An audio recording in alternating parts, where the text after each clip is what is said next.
Did you know that people with MS can demonstrate improvement in clinical function? There's situations where they actually get better. People don't talk about that, but I'm going to talk about it with you starting right now.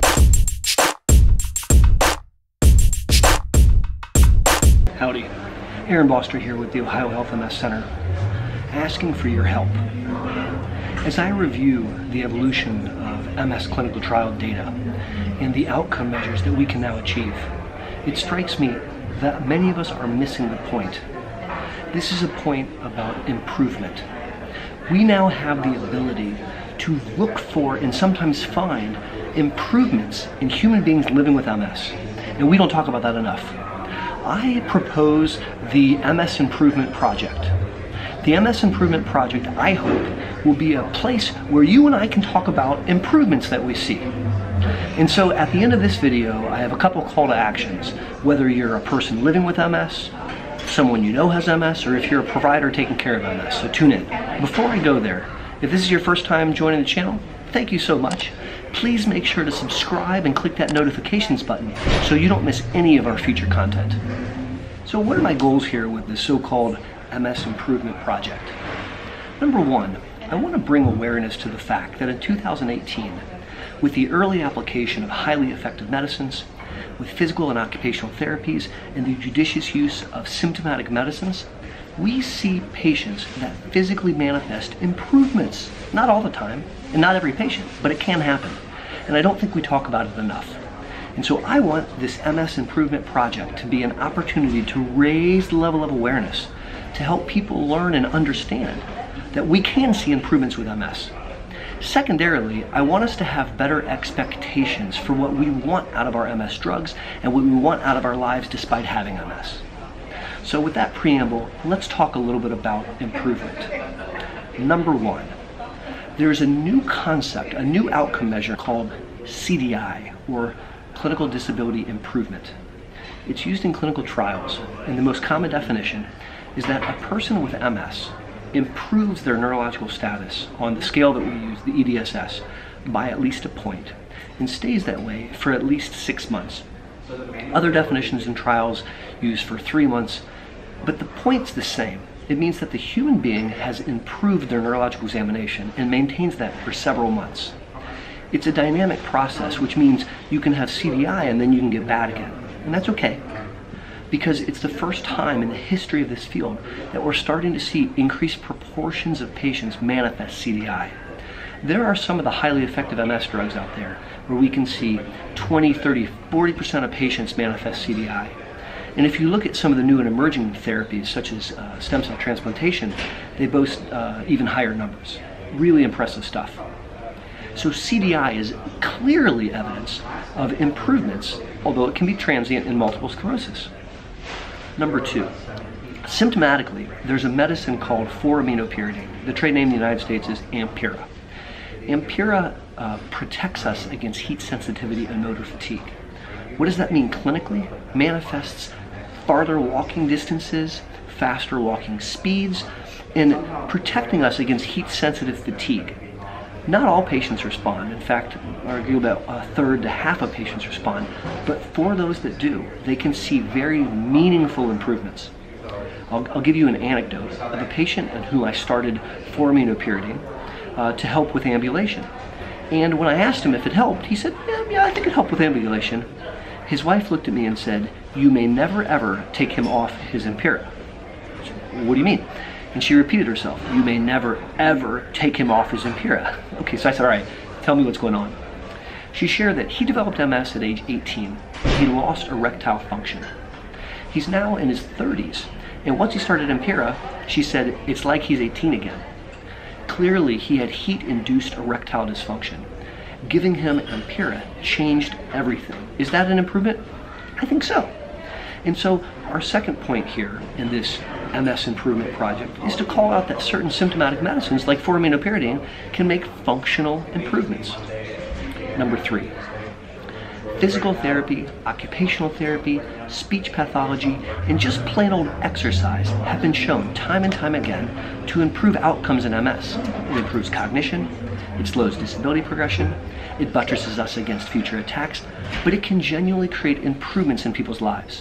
Anecdotally, taking care of thousands of people and families with MS, I can share with you that investment in physical therapy, retraining gait mechanics, regaining, reconditioning, can change things for the better, and it can literally make people improve. This is very, very important. And to piggyback off that idea, I'll share with you another symptomatic therapy, intrathecal baclofen pumps. Some of patients with MS have profound spasticity. I'm talking they're really, really stiff. They can't bend their limbs, they have cramps that are painful, and they have spasms, and it destroys the quality of their life, let alone their ability to stand up and move around and walk. In these patients, when we implant an intrathecal baclofen pump to deliver liquid baclofen directly to their thecal sac, oftentimes we regain freedom. We regain the ability to move, to stand up, to walk, to not spasm. And it improves functional outcomes. We're talking again about improvements here. Next, let's turn our attention to yet another symptomatic therapy which genuinely improves things, and that's management of fatigue. Fatigue and cognitive impairment, which are very closely tied, are the two leading reasons why people with MS leave the workforce. We don't have to sit down and let that happen.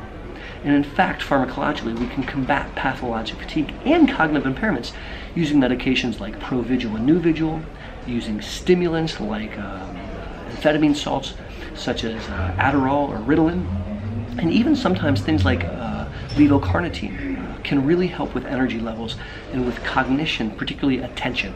Now, you may say, Aaron, hey look, this is just a symptomatic therapy, but I disagree.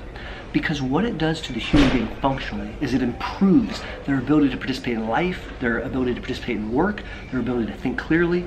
It's improving their quality of life, and it's actually improving their ability to participate in life. And that is a meaningful improvement that I don't think we talk enough about. My last point has to deal with depression. Now, a recent paper demonstrated that MS patients suffering from depression can have a faster disease course. Now think about that for a second. And there are wonderful therapies to combat depression. There's lots of different pharmacotherapies that can be very, very helpful, and a host of antidepressant medicines, and talk therapy can be very, very helpful. My point here is, when you address and treat depression, everything changes for the better. And it kind of lifts a veil of ugly off, but it also can slow down MS. So here I am sitting in the airport thinking about the improvement project in MS, and I'm interested in hearing what you think. I would love to hear your stories and your thoughts on this concept, and now I'm going to share with you my 2 calls to action. Call to action number 1, if you are a patient living with MS, or if you're a family member living with a patient with MS, share with me in your comments an experience you've had with improvement, either starting a disease-modifying therapy and physically regaining function, or a symptomatic therapy that made all the difference in cognition or spasticity or energy levels or fatigue. Share that with me below. Put your comment down below and tell me a story about improvement. Now, call to action number 2, if you're a provider, I beg you to do the following. When you meet with your patients and you ask them, is there anything neurologically new since I last saw you? Is there anything that's gotten worse since I last saw you? I want you to add a 3rd question. Has anything gotten better? Since I have started to ask people in my clinic, have you gotten better? I am amazed at what I'm hearing.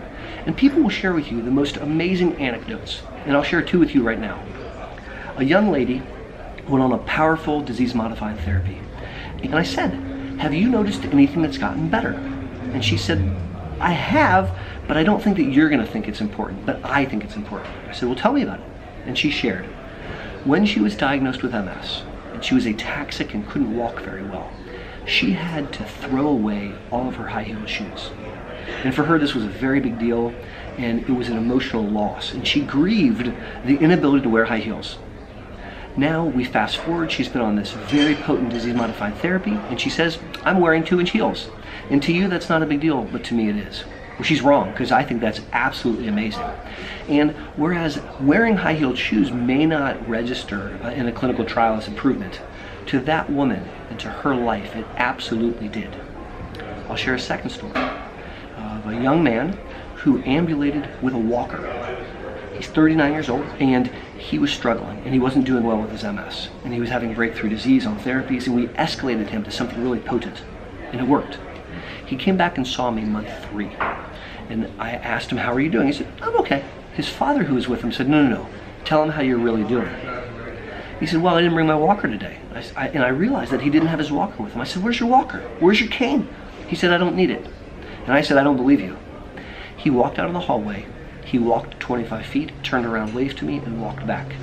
No cane, no walker. Now, that is an extreme case. That's almost a Lazarus effect. But it's a real life human being. He's my patient, and I take care of him. And I saw improvement.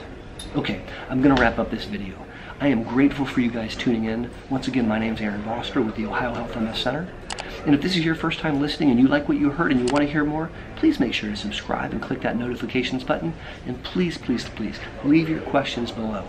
Share with me about improvement in multiple sclerosis.